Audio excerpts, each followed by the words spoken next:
Saludos, gracias por acompañarnos un día más en Maitan Sport, donde nos encanta conocer gente interesante con la que pasar un buen rato y con la que aprender muchas cosas. Esta noche vamos a hablar, por supuesto, de forma física, vamos a hablar de buenas costumbres, vamos a hablar de mentalidad, vamos a hablar de fútbol y vamos a hablar de cómo se ve nuestro país, España, cuando estamos fuera. En este caso, en los Emiratos Árabes, en Ajman, con un personaje que es realmente interesante de conocer. Fernando López Pereira, buenas noches. ¿Qué tal, Fernando? ¿Cómo estás? Buenas noches. Un placer encontrarnos en Ajman, en los campeonatos de Asia de bodybuilding, de fitness, donde tú eres el secretario de la misión médica. ¿Cómo llega un experto en emergencias en el SAMUR de Madrid a la Federación Internacional de Bodybuilding y acaba pues, en este sitio de las mil y una noches en una competición maravillosa? ¿Cómo se llega? Pues yo creo que hay gente que está en el sitio adecuado en el momento adecuado. Y realmente eso fue lo que pasó. Yo tengo un gran amigo que es el presidente de la comisión, que es Alfonso Morán, el doctor Alfonso Morán, y con él voy hasta el fin del mundo. Y empezamos nos quedamos un poquito más cerca, nos quedamos empezando cubriendo la parte sanitaria en el Arnold Classic de Europa en Madrid. Y a partir de ahí, pues poco a poco fue picando el gusanillo y fue... Cuando has dicho que con él al fin del mundo es porque en ocasiones tú has estado con él cerca de lo que puede ser el fin del mundo, ¿no? Has estado en sitios como Haití después de un terremoto.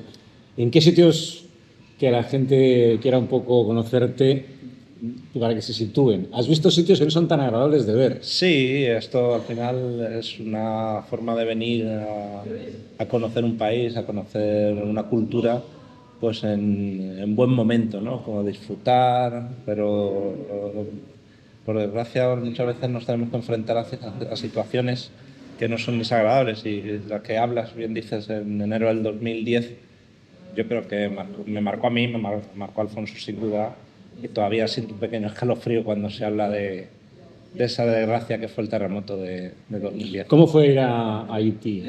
Pues bueno, yo como bien dices trabajo en SAMUR. SAMUR es un servicio de emergencia de la ciudad de Madrid y en ese momento tenía una unidad de apoyo a desastres internacionales que se nutría de nuestro servicio junto a diferentes servicios de toda España y juntos la Agencia Española de Cooperación Internacional, la ECID, dependiente del Ministerio de Asuntos Exteriores, pues ofrecía ayuda a quien lo necesitaba. He tenido compañeros que han estado en el terremoto de Chile, en las inundaciones de Indonesia, y pues en ese momento me ofrecieron la oportunidad de ir a colaborar y yo no tuve ninguna duda. Dije, ¿cuánto tiempo? Cuando se está en un sitio de esos que, bueno, primero hay que salvar vidas y antes que eso muchas veces tener cuidado con la de uno, porque no es fácil, no es atender a alguien que le ha atropellado un coche, ¿no? Es atender a alguien en un terremoto. Sí, o sea, yo vi allí daños impensables. Hice cosas que probablemente podríamos estar en la cárcel.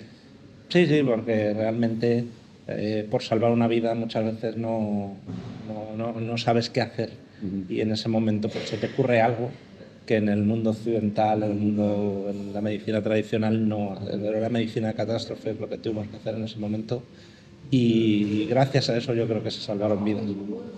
Seguro que sí. En estas circunstancias en las que efectivamente hay que actuar y no siempre hay un protocolo, ¿nunca te ha dicho tu familia, oye, no puedes haber estudiado, no sé, algo más tranquilo, dermatología?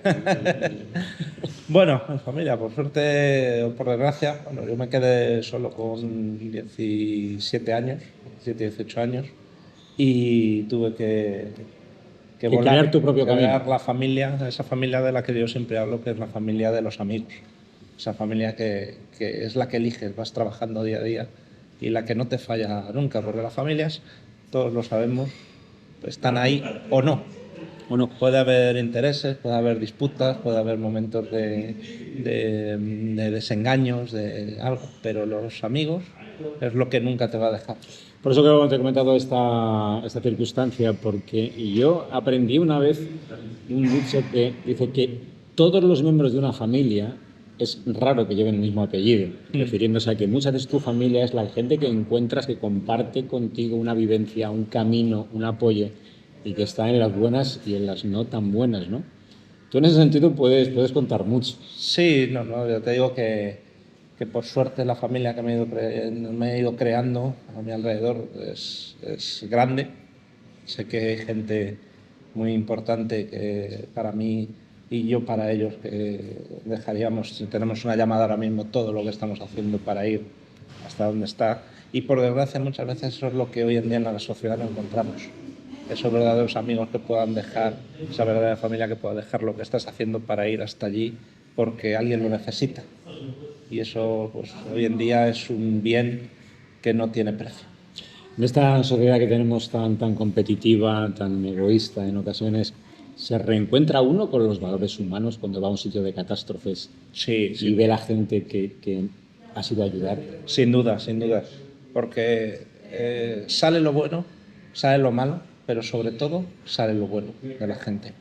La gente que sabe que vas allí sin esperar nada a cambio, el que te recojan en su propia pequeña casa o dañada casa para darte un poco de agua, darte algo de alimento del poco que tienen, eso no tiene precio. Eso no tiene precio. Imagino que además a nivel de crecimiento, cuando tú vuelves de una circunstancia como un terremoto y llegas al día a día a un atropello en la calle de Alcalá de Madrid, a alguien que se ha caído de una escalera y no respira, te lo tomas con esta sonrisa un poco como diciendo, bueno, pues Sí, sí, cosas sí. más graves he visto, ¿no? Sin duda, el 2010 a mí me marcó, fue un antes y un después. Yo hasta ese momento, bueno, pues, dentro de lo que era mi vida, era una vida acomodada, una vida, por suerte, no me ha faltado nunca para comer, he podido estudiar, empecé a trabajar, pero ya desde el primer momento siempre tuve esa preocupación por el cómo vamos a acabar el mes, ¿no? Exacto. Al final que tiene mucha gente. Pero a partir de ahí te das cuenta de lo importante que es vivir, porque no sabes si mañana vas a poder vivir. Entonces, el poder disfrutar de la vida, disfrutar de los buenos momentos con los amigos, disfrutar de un rato de un libro, un momento para uno mismo, eso parece mentira que por desgracia con la pandemia del COVID mucha gente se dio cuenta, pero hasta entonces a lo mejor ha sido tarde. Claro. Yo tuve suerte de darme cuenta 10 años antes. Y no he sido un loco, pero sí que es cierto que desde entonces y más ahora después del COVID, por desgracia, pues como bien sabes, también tuve que estar al pie del cañón en esa época, pues la vida es ahora, hay que disfrutarla, hay que cultivar las cosas buenas ahora, porque el fruto realmente, si viene, bueno será. Pero ahora vamos a disfrutar del momento. Eso te quería preguntar porque después de volver un poco a la calma en los felices años de la década del 10, llega de repente la pandemia y toda la sociedad nos volvemos un poco locos. Y bueno, tú estabas en la primera línea de la vanguardia, ¿no? ¿Cómo Sí. viviste el COVID en aquellos primeros momentos? Pues yo cuando se empieza a desmadrar un poco el tema ya para la primera semana de marzo, allí en Madrid, pues es cierto que tenía muchas cosas preparadas, tenía viajes, curiosamente, estaba en Dublín cuando se empezó a hablar más del COVID, me había ido con los compañeros del equipo que habíamos celebrado que éramos todos funcionarios ya por fin y teníamos nuestro trabajo asegurado y podíamos disfrutar un poco más de la vida. Y nos fuimos a Dublín y estando allí pues empezó a complicar el tema. Y yo personalmente no me terminó de gustar. Yo tenía cursos, tenía cosas, por tanto el trabajo del día a día de la ambulancia no lo tenía tan presente porque tenía otra actividad. ¿Qué pasó? Que a mí me suspendieron todo eso, no se podía dar formación, no se podía recibir formación, toda la parte lúdico docente de enseñanza se Se suspendió, suspende. se cierra Madrid y me quedo una semana como sin hacer nada. Sí es cierto que, bueno, yo desde mis 18 años he colaborado con Protección Civil también y seguía colaborando y en ese momento pues tenía la suerte de tener una responsable allí dentro del servicio que me dijo, vente aquí, vamos a intentar hacer cosas, pero nadie quería hacer nada porque daba miedo lo que se podía hacer. ¿Qué pasó en ese momento? Que bueno, pues el que había sido jefe del servicio mío, de SAMUR, le llamó a mi responsable, a Cristina, y Cristina es de las personas de las que llamas y tienes que ir. Esa familia Que has mencionado que antes. se ha creado, y me dijo, oye, vente mañana, esto era el sábado, un sábado 21 de marzo, creo recordar, vente mañana que vamos a ir a IFEMA, que no sé qué quiere que se monte allí, o tenemos que organizar la ayuda de allí. Digo, bueno, pues nada. Y allí me presento yo el sábado por la mañana y me veo el hangar, o sea, la nave 5 de IFEMA completamente vacía, hormigón por todos lados, parece que eso era inmenso, y algunas camas dispersas. ¿Cuál es mi sorpresa? Que dicen, no, aquí vamos a empezar a poner camas. Me asomo al pabellón de al lado, veo que se está montando una infraestructura ya con su pabellón vestido, con su moqueta. En tiempo récord en Madrid, Sí, sí, sí, además, sí, en sí. tiempo récord. O sea, no era como no una moqueta, porque eso absorbe la suciedad, no puede ser en un centro sanitario, sino como un cintasol, un plástico para el suelo, pero decorado, no era los restos de nada, sino era una cosa que consiguieron de no sé dónde, y se montó un hospital. Tuvimos un hospital que a la vez era el hospital más grande de Madrid. Claro. Llegamos a tener casi 1.400 personas ingresadas. Ingresadas 1.400 personas. A la vez, en un día.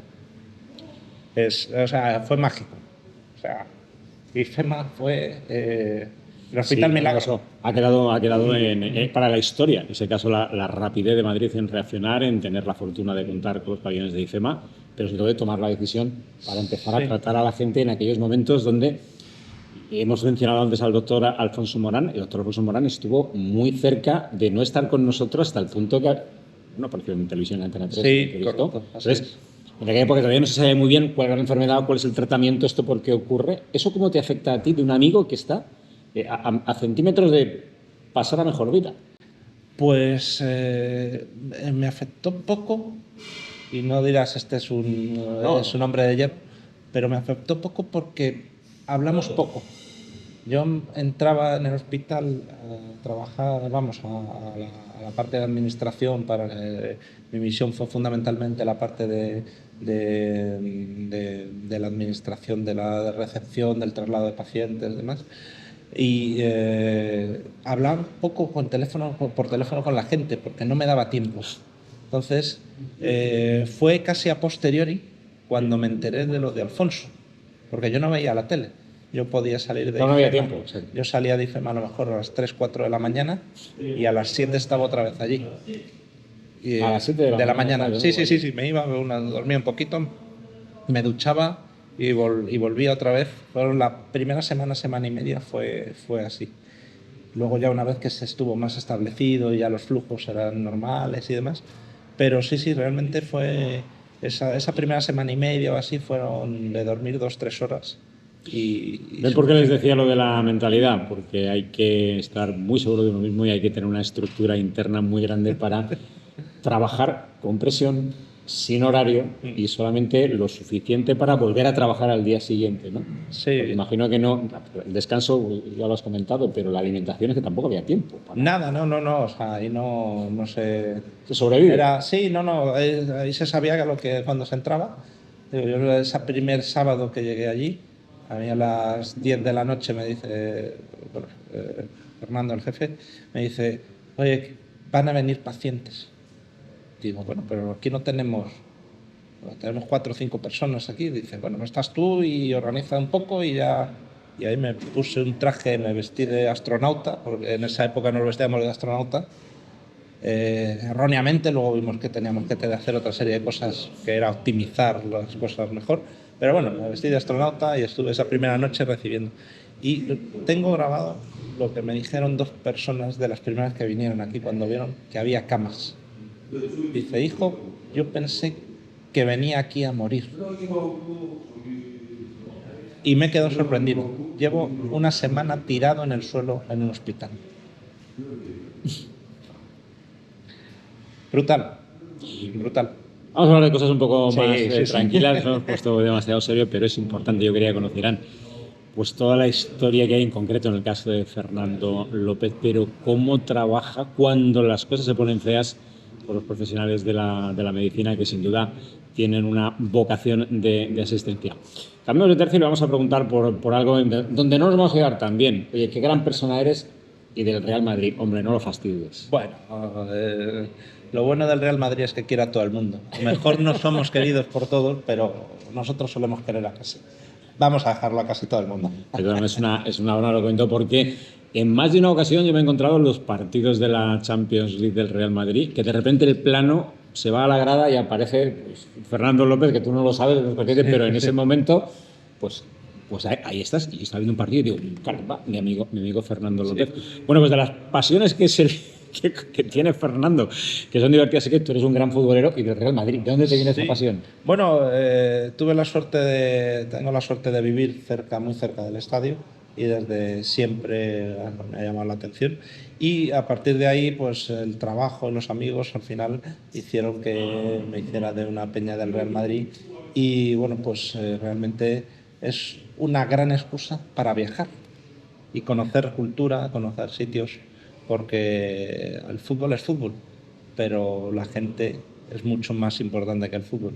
Y el conocer cómo funciona la gente, eso es importante. Eso sin duda, en otra de las entrevistas, cuando veníamos a estos campeonatos, pues Fernando estaba ayudándome simplemente a adaptar una SIM card, una tarjeta virtual, pues para recibir llamadas, porque es un viajero habitual.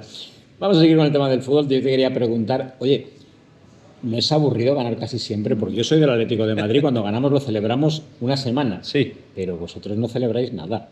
Bueno, sí celebramos. Lo que pasa es que el Real Madrid, su gen es ganador.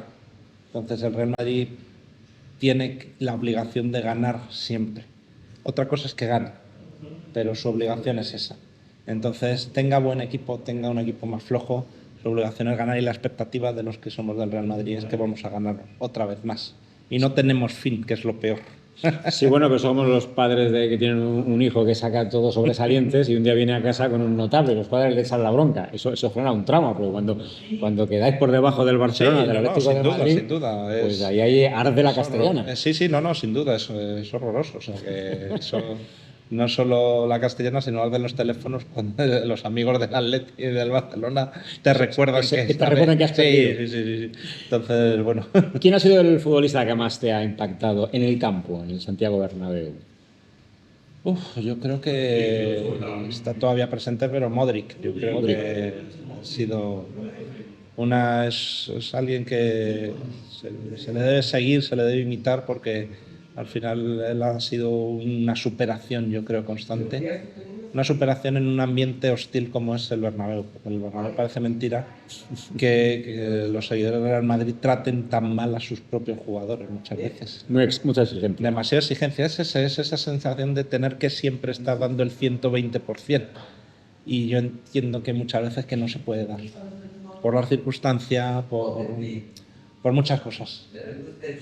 Ahí lo vamos a dejar para no entrar en discusiones, porque además pues tengo que reconocer que el Real Madrid suele ganar por encima del Atlético de Madrid, pero lo disfrutamos mucho. Sí, sin duda. Cuando creo que es un gran rival, sin duda, y ojalá al final... Yo te voy a decir que tú serías muy joven. Una de las mayores alegrías que yo tengo en un campo de fútbol fue la final, no sé si de 1992 o del 94, no recuerdo, que el Atlético de Madrid le ganó 0-2 al Real Madrid, la final en el Bernabéu, con un gol de Schuster, otro gol de Futre por la escuadra de Puyol. Y la felicidad que yo sentí en el Santiago Bernabéu, donde además, en aquella época, hubo muy buen ambiente. ¿Tú estuviste en aquella final? No, yo no estuve. Pero la pregunta es, y ahora yo te la hago, una persona como tú que salva vidas sin preguntar de qué raza es, de qué religión, de qué partido político, ¿tú cómo entiendes que nos llevemos tan mal por el fútbol? No, pero yo no me llevo mal por el fútbol. ¿Qué visión tiene? No, tú no, efectivamente, pero yo creo que... ¿qué nos falta? ¿Qué se nos ha perdido? pero yo creo que esto es algo reciente, yo creo que es una manifestación más de la sociedad. O sea, no puede ser que o eres de los míos o estés contra mí. Eso es un error constante. Hay muchos más puntos de proximidad que puntos de discordia, pero el punto de discordia es lo que nos genera que seamos tremendamente opuestos y nos pongamos y nos enfrentemos de esta forma. Yo creo que es un error enorme y sí que tenemos que aprender a ser tolerantes y a respetar sin duda al adversario y felicitarle sin duda si gana y esperar que recibir esa felicitación de si pierde y gana el contrario. O sea que... Sería todo más fácil si todos fuésemos como Fernando López Pereira. Te voy a preguntar, Fernando, ¿tú te acuerdas de la última vez que te has enfadado y has levantado la voz? Sí, Sí, sí, sí. Por desgracia. Oye, pues te lo voy a preguntar, ¿cuándo? No, por desgracia, soy muy temperamental. Muchas veces necesito. eh, yo creo que estoy aprendiendo ahora a controlar ese temperamento, porque al final tampoco es bueno. Entonces, sí, en el trabajo, en la familia, bueno, pues al final muchas veces uno se hiperestimula y es hiperreactivo a ciertas cosas. Y hay veces que no es bueno. Yo estoy intentando siempre de respirar un poquito antes y controlar eso porque al final... Nos cuesta la salud. Sí, sí, sí, sin duda. Ese temperamento a mí sinceramente me ha generado mucha angustia interior y ahora estoy consiguiendo controlarlo, ¿no? Y cambiar un poco el punto de vista para realmente valorar, pues eso, las cosas buenas e intentar casi obviar, no se puede todo obviamente, pero sí obviar muchas de las cosas que no son positivas. Eso es un punto de sabiduría. ¿Cómo es un día normal en tu vida? Bueno, pues... ¿A qué hora te levantas? Normalmente me gusta levantarme pronto porque siempre suelo tener alguna actividad o tengo que preparar formaciones o tengo que preparar alguna historia. Pero bueno, un día sobre las 8:30 o así suelo levantarme si no tengo guardia. Si tengo guardia me levanto un poco antes. Me gusta intentar tener mi tiempo para desayunar, prepararme unos huevos, una tortilla, para hacer un rato de una media hora ahí de desayuno tranquilo, dejar las cosas recogidas.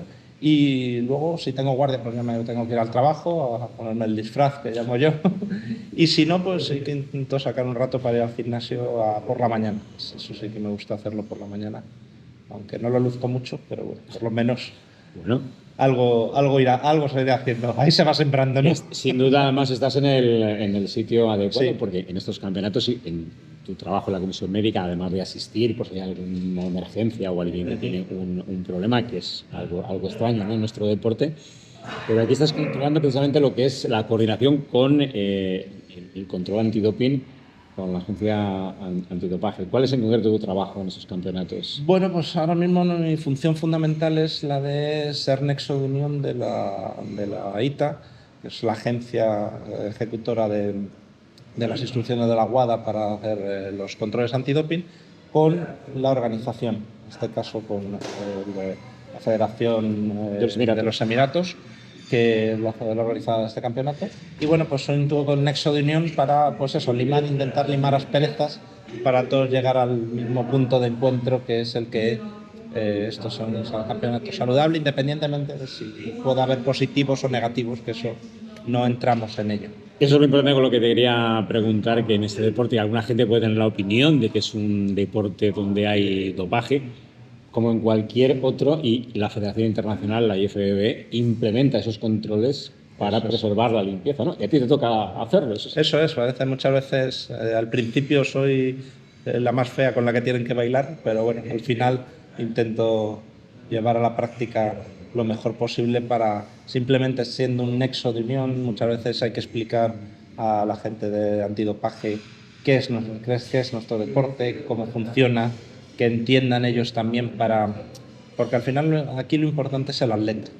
El atleta hay que cuidarle, tiene unas reglas que cumplir, pero hay que cuidarle desde las organizaciones. Y yo creo que en la IFBB se cuida bastante al atleta. Y eso es una de las marcas características que tiene que haber. que el atleta, el que sea, si tiene su momento de felicidad, su momento después de ganar, de fotos, de no sé qué, cuidarle.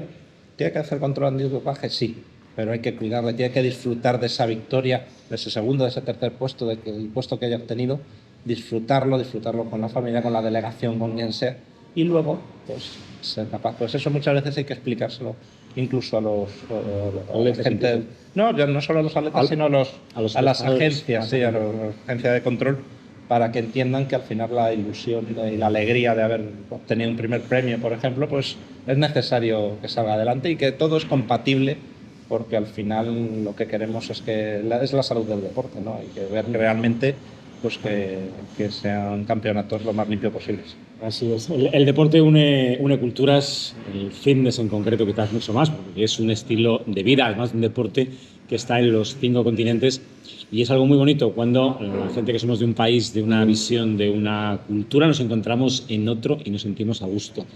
¿Qué recuerdo brillante te vas a llevar tú de Emiratos Árabes y de Ajman? Pues yo creo que la gente. A mí la gente es algo que me gusta mucho, ¿no? El cultivar pues, pequeñas amistades, pequeñas alianzas, ¿no? Para decir, oye, pues saber que si puntualmente nos podemos volver a encontrar en algún otro sitio, pues saber que pueden contar conmigo, que yo puedo contar con alguien de haber conocido aquí. Eso es algo bonito, porque eso es lo que somos humanos, somos tremendamente interconectables. Y eso, si perdemos eso, al final nos perdemos. Porque me pensaba llevar el calor, pero no, lo voy a dejar aquí. Eso, lo decimos en Madrid, cuando estamos aquí en Ajman, nos hemos dado cuenta que Madrid ha decretado preemergencia, ¿no? Por Sí. estas temperaturas. Bueno, pero aquí estamos como a 8 grados más y está todo el mundo tan feliz. Sí, un calor aplastante, sales del pabellón, salir del hotel, parece que tienes una losa que te está apretando contra el suelo por el calor, pero todo el mundo está contento. Sobre todo yo viviría aquí con estas temperaturas. Pues Fernando, yo tuve la oportunidad de visitar Emiratos, en este caso tanto Dubái como Abu Dhabi, en un diciembre. Celebré mi cumpleaños aquí, viendo el Mundial de Clubes del Real Madrid, que ganó aquí curiosamente también. Y claro, ese es un gran motivo para viajar. Entonces, y en diciembre aquí, yo me vendría todos los años. Bueno, pues vamos a dejar este lanzamiento, veremos si es posible que pasemos aquí por alguna competición y poco más. Es una persona extraordinaria a la que la ventaja es cuando le tienes como amigo. Si tienes la desgracia de tener un percance y que alguien te asista como él, entonces eres realmente afortunado. Pero yo prefiero no ser afortunado y solamente disfrutar contigo como amigos, hablar de fútbol, Siempre. picarnos un poco. A ver qué hacemos en este mundialito de clubes. No sé cuándo verán esto, pero estamos acá a punto de empezar. A punto, sí, ya ha empezado. Y bueno, yo creo que es una competición bastante atractiva. Yo creo que son al final los mejores clubes de diferentes años, de diferentes continentes, juntos en una única competición. Y ahí puede ganarlo cualquiera, porque realmente, yo siempre lo he dicho, que ganar una Champions es fácil comparado con una liga, porque Correcto. la liga necesita mucha regularidad, pero una Champions, un Mundial de Clubes, que es un formato parecido, una liguilla y luego eliminatoria, a un partido único además, es muy muy peligroso y puede darnos la sorpresa a cualquier equipo. Pues Hasta el Real Madrid. Esperemos que la den el Real Madrid o el Atlético de Madrid, sí. porque en el Samur de Madrid va a haber fiesta al día siguiente, ¿verdad? Sin duda. Ahí siempre tenemos nuestro preventivo preparado para celebrar y recibir a los equipos de la mejor manera posible. Muy bien, pues Fernando, que se cumplan tus palabras y intentaremos vernos por aquí en diciembre. Sin duda. Un placer estar contigo. Gracias, Armando. Seguimos en Maidan Sport.